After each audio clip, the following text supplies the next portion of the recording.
There's a mutant in Marvel who scared Charles Xavier so badly he wrote a posthumous to-do list about him. And unless you were reading X-Men in 2014, you probably don't even know the guy's name. So here's the mess. An unknown civilian, world-ending power, and a dead professor's last secret ticking down to zero. The question is simple. Who is he? And how did the X-Men let a literal apocalypse get memory hold? His name is Matthew Malloy.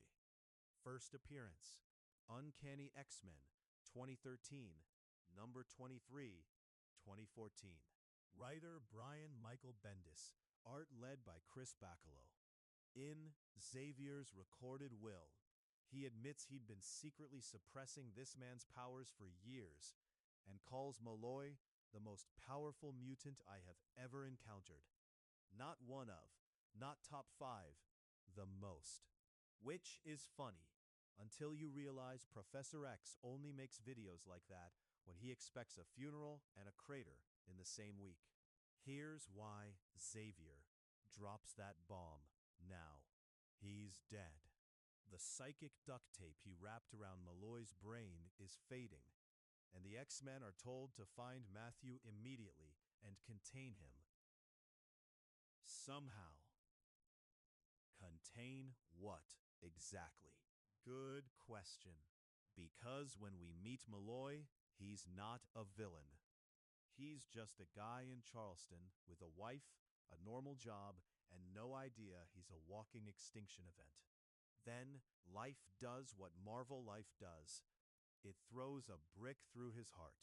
In Uncanny X-Men number 24, grief hits him like a sledgehammer, and his power, whatever you want to call it, a reality-mangling energy cascade, erupted.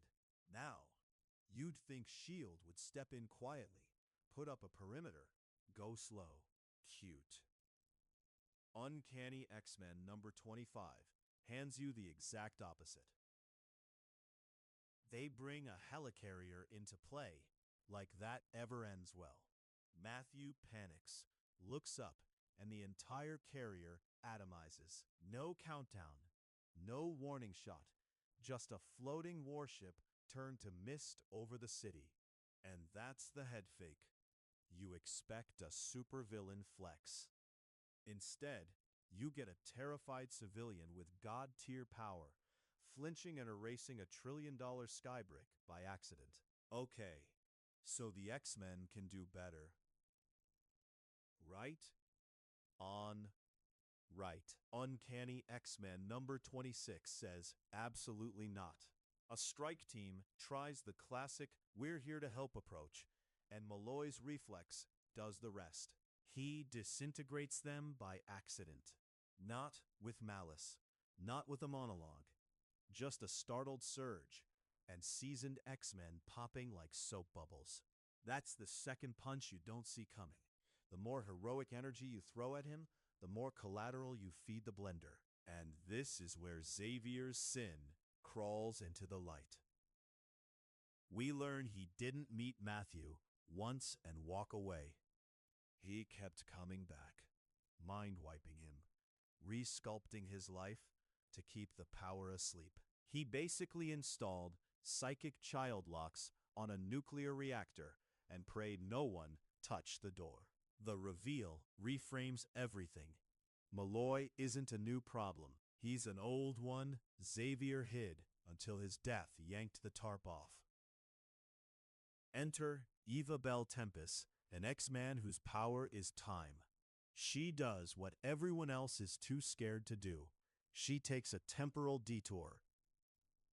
She goes back, finds a younger Xavier, tries to reframe the approach, and when that still points to a disaster, she goes further. The containment outcome isn't a prison or a cure. It's erasure. In Uncanny X-Men number 31, she prevents Malloy's parents from ever meeting, wiping him from history and resetting the board. Clean solution, dirty conscience. So, why've you never heard of the most powerful mutant Xavier ever encountered? Because the story deletes its own headline. One arc, first appearance in number 23, catastrophe across number 24 to 26, and then gone. No trading cards, no movie shoutouts, no second act. Which raises a nastier question the books can't stop tiptoeing around. If the only way to fix a mutant is to unmake him, what happens the next time someone like Matthew stirs, and the time cop isn't there to blink?